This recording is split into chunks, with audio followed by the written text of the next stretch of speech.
training, especially for three sports, if you're a triathlete, can become quite complex when you're juggling all the different elements.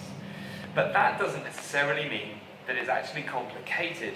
And really, if you want success in your training and to get fitter as quickly as possible, there are only really two things that you need to get right. So number one of these two elements is simply consistency.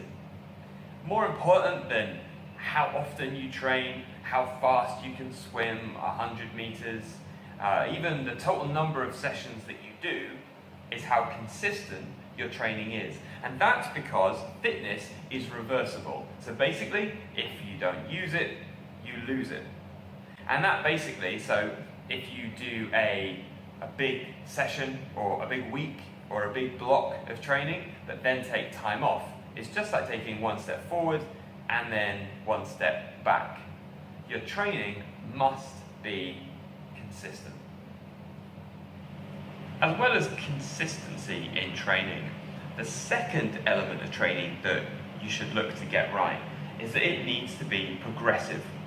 And this is because the body is amazing at adapting to a given training stimulus, so it gets used to it very quickly. But how do you make training progressive?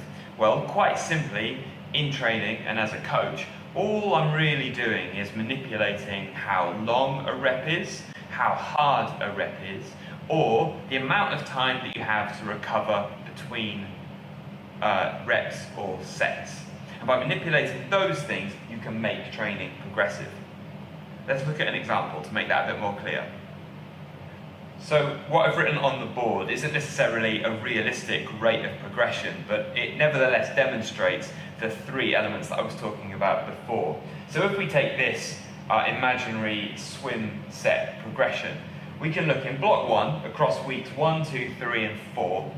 In the first week we would do 7 times 100, and then we just do more swimming each week. 8 reps the second week, 9, and then 10 times 100. So we've progressed the amount of swimming we're doing.